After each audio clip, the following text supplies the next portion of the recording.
दोस्तों आज की वीडियो में बात करने वाले हैं कि हिंदी में गद्यांश लिखने का 100% सही तरीका क्या है जिसमें आपको 10 में 10 पूरा अंक मिल जाए। वो मैं तरीका बताऊंगा जो अभी तक कोई नहीं बताया होगा। ऐसा तरीका मैं आपको बताने वाला हूं जो आप हिंदी में 10 के 10 पूरे अंक प्राप्त कर सकते हैं। एक जेन्युइन तरीका आपको यहाँ पे देखने को मिलेगा। तो सबसे पहले आप यहाँ पे देख पाएंगे गद्यांश दिया गया है, ठीक है। यहाँ पे क्वेश्चन दिया गया है। सबसे पहले पूछा गया है कि उपयुक्त गद्यांश के पाठ का शीर्षक और लेखक का नाम लिखिए। अब आपको इसमें से जो है कि पता करना होगा, उसके लिए ट्रिक होता है जो आप पहचान पाएंगे किस पाठ से लिया गया है और उसका लेखक का नाम क्या है। तो यहाँ पे देखिए लिखा गया है पाठ का शीर्षक और लेखक का नाम। तो यहाँ पे सेंटेंस में आप एक सेंटेंस पहचानेंगे। देखिए यहाँ पे लिखा है राष्ट्र, ठीक है। यहाँ पे लिखा है राष्ट्र, यहाँ भी लिखा हुआ राष्ट्र। तो एक चैप्टर है जिसका नाम है राष्ट्र का स्वरूप, जिसे वासुदेव शरण अग्रवाल जी ने लिखा है। वो इस चैप्टर से लिया गया है। तो अपने कॉपी में से कैसे लिखेंगे पहले का उत्तर आइए जानते हैं। तो सबसे पहले यहाँ पे आप देख पाएंगे अपने कॉपी में आप इस प्रकार से लिखेंगे और यहाँ पे लिखेंगे प्रश्नोत्तर नंबर, ठीक है। इसके बाद जो आप यहाँ पे थोड़ा सा लिख लेंगे कि जो है पूर्वजों ने चरित्र धर्म, जैसे कि यहाँ पे शुरुआत का जो है शुरुआत किस प्रकार से, यहाँ पे दो अक्षर दो शब्द यहाँ पे लिख लेंगे और लास्ट का यहाँ पे दो शब्द लिख लेंगे, ठीक है, ताकि पता चले कि आप जो है किस चीज का आंसर दिए हैं। ये इस प्रकार से हो जाएगा। फिर इसके बाद जो है आप यहाँ पे संदर्भ लिख सकते हैं, तीसरे का फर्स्ट संदर्भ लिख सकते हैं। तो उसमें लिखेंगे प्रस्तुत गद्यांश हमारी पाठ्य पुस्तक गद्य गरिमा में संकलित डॉक्टर वासुदेव शरण अग्रवाल द्वारा लिखित राष्ट्र का स्वरूप नामक पाठ से लिया गया है। तो इस प्रकार से आप ये लिख सकते हैं। ये पहला तरीका है। अगर आप ये नहीं लिखना चाहते हैं तो आप ये देख लीजिए अथवा करके यहाँ पे सिंपल सा छोटा सा रूप आपको लिखना है जितना पूछा गया है। जैसे पाठ का शीर्षक, लेखक का नाम पूछा गया है तो आप इतना लिख दीजिए। यहाँ पे ये है पाठ का शीर्षक। पाठ का शीर्षक क्या हो जाएगा? राष्ट्र, राष्ट्र का स्वरूप हो जाएगा, ठीक है। फिर इसके बाद लेखक का नाम में डॉक्टर वासुदेव शरण अग्रवाल हो जाएगा, ठीक है। बस आप इतना कर देंगे, इसमें पूरा नंबर आपको मिल जाएगा। आगे इसके बाद जो है दूसरा क्वेश्चन आ जाता है। दूसरा क्वेश्चन आप यहाँ पे देखेंगे किस राष्ट्र का हम स्वागत करते हैं।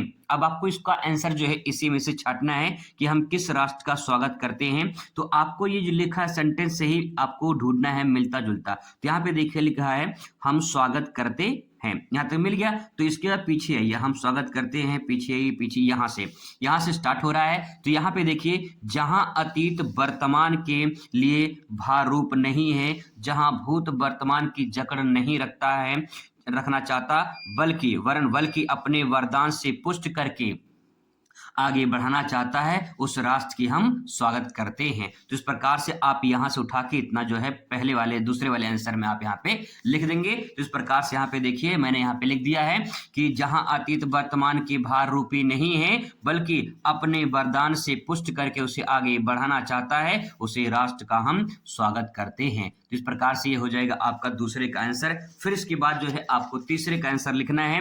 प्रस्तुत गद्यांश का आशय क्या है, आपको आशय बताना है। अब आशय नहीं पता है कि इसमें क्या आशय कह रहा है इसके बारे में, तो देखिए सिंपल सी बात ये है, इसमें आप लिखेंगे ऐसे लिखेंगे प्रस्तुत गद्यांश का आशय है कि हम अपने साहित्य, कला, संस्कृति आदि की संरक्षण करना चाहिए। तो यहाँ पे जो लिखा गया है ना, देखिए यहाँ पे साहित्य, कला, संस्कृति आदि का जो है संरक्षण करना चाहिए। तो ये मेन तथ्य हो जाएगा, यही मेन इसका आशय है। तो आप उठा के इसको यहाँ पे लिख देंगे, ये आपका जो है करेक्ट आंसर हो जाएगा, ठीक है। आगे ऐसे यहाँ पे देखिए पूर्वजों के किन उपलब्धियों को हम गौरव के साथ धारण करते हैं। तो आपको ये सब जो सेंटेंस है ये आपको ढूंढना है। तो यहाँ पे देखिए लिखा है यहाँ पे धारण करते हैं, तो देखिए लिखिए यहाँ पे धारण करते हैं, ठीक है। यहाँ पे लिखा है धारण करते हैं, तो ये आपका सेंटेंस मिल गया। अब इसके बाद पीछे आइए, तो आपको यहाँ से जो यहाँ सेंटेंस है यहाँ से लेकर आपको धारण करते हैं यहाँ तक आपको लिखना पड़ेगा।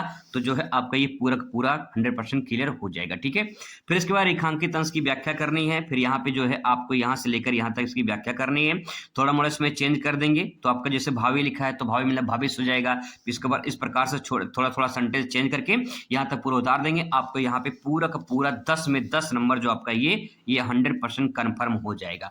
ऐसे यहाँ पे देखिए अथवा करके दिया रहता है। अगर आप इसमें लिखना चाहते हैं कि मैं यह नहीं जानता कि समृद्ध और अध्यात्म एक दूसरे के विरोधी हैं, भौतिक वस्तुओं की इच्छा रखना कोई गलत सोच है। उदाहरण के तौर पे हम खुद न्यूनतम वस्तुओं को भोग करते हुए जीवन बिता रहा हूं, लेकिन मैं सर्वत्र समृद्धि का कदर करता हूं, क्योंकि समृद्धि अपने साथ सुरक्षा तथा विश्वास लाती है जो अंततः हमारी आजादी को बनाए रखने में सहायक है। अब आपको समझ में नहीं आ रहा पढ़ने के बाद किस चैप्टर से लिया गया है या किसने लिखा है, तो यहाँ पे आ जाइए नीचे आ जाइए, यहाँ पे क्वेश्चन में देखिए। क्वेश्चन में देखने के बाद आपको पता चल जाए कि इस चैप्टर से लिया गया है। तो यहाँ पे आप देख पाएंगे लिखा है डॉक्टर कलाम समृद्धि के क्यों केंद्र करते हैं। इसका मतलब है कि डॉक्टर कलाम एपीजे अब्दुल कलाम ने इसको लिखा है। इतना बात तो हमको समझ में आ चुका है। यानी क्वेश्चन से भी आपको इसका पता लगा सकते हैं।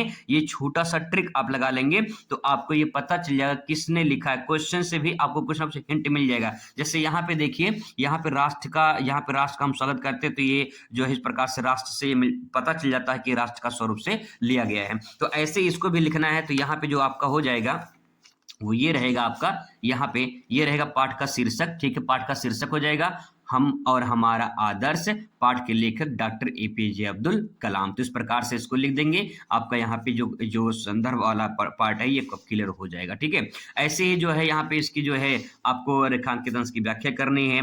कदर क्यों करते थे, तो इसमें जो है आपको यहाँ पे छांट के लिखना होगा कि कदर क्यों करते थे। ठीक है, अब आपको इसमें मिलता जुलता शब्द जैसे कदर क्यों करते थे, तो यहाँ पे देखिए ये मैं कदर करता हूँ। ठीक है, यहाँ तो मिल गया। अब आप यहाँ पे आ जाइए, तो मैं उदाहरण के तौर पे मैं यहाँ से लेकर पूरा यहाँ से लेकर आपका यहाँ तक जो है आपका पूरा ये हो जाएगा। ठीक है, बढ़िया से लिख दीजिए, पूरा हो जाएगा काम। ठीक है, इसके बाद देखिए आगे क्वेश्चन है लेखक किसके एक दूसरे की विरोधी नहीं मानता है। तो विरोधी नहीं मानता है ये सेंटेंस जो है आपको इसमें से खोजना है कि कहाँ सेंटेंस उसमें से मिल रहा है। तो इसका आंसर आप देख पाएंगे यहाँ ऊपर देखिए, मैं यह नहीं जानता कि समृद्ध और अध्यात्म एक दूसरे के विरोधी हैं। तो यहाँ पे हमें सेंटेंस मिल जाएगा क्या है, समृद्ध और अध्यात्म एक दूसरे क्या है, विरोधी नहीं मानता। तो इस प्रकार से इसके बारे में आप यहाँ से लेकर यहाँ तक लिख सकते हैं। ठीक है, बढ़िया हो जाएगा। फिर इसके बाद देखिए नीचे यहाँ पे दिया गया है, ये आपका हो गया, तीसरा हो गया। फिर है उपरोक्त गद्यांश का पाठ का शीर्षक लेखक का नाम लिखना है। तो मैंने आपको बता दिया कि ये पाठ का लेखक का नाम, इस प्रकार से आप यहाँ पे और शीर्षक का नाम लिख सकते हैं। ठीक है, ये हो जाएगा। फिर इसके बाद देखिए पांचवा देखिए, प्रस्तुत गद्यांश में छात्रों को कौन संदेश दिया गया है। इसमें कौन सा संदेश दिया गया है, तो उसमें संदेश आपको लिखना है। अपने अपने तरीके से भी लिख सकते हैं। इसमें क्या संदेश मिल रहा है, इसमें अध्यात्म के बारे में बात कहा गया है, इसमें जो है प्रकृति के बारे में बात कहा गया है, किस प्रकार से हमें अपने राष्ट्र के अपने देश के हितों की रक्षा करनी है। इस प्रकार से इसके बारे में संदेश आप इसमें से छांट के लिख सकते हैं। तो ये 10 नंबर आपका यहाँ से 100% कन्फर्म हो जाएगा। तो दोस्तों ऐसे ही आप गद्यांश लिखिए, पूरा का पूरा 10 में 10 नंबर आपको यहाँ से मिल सकते हैं।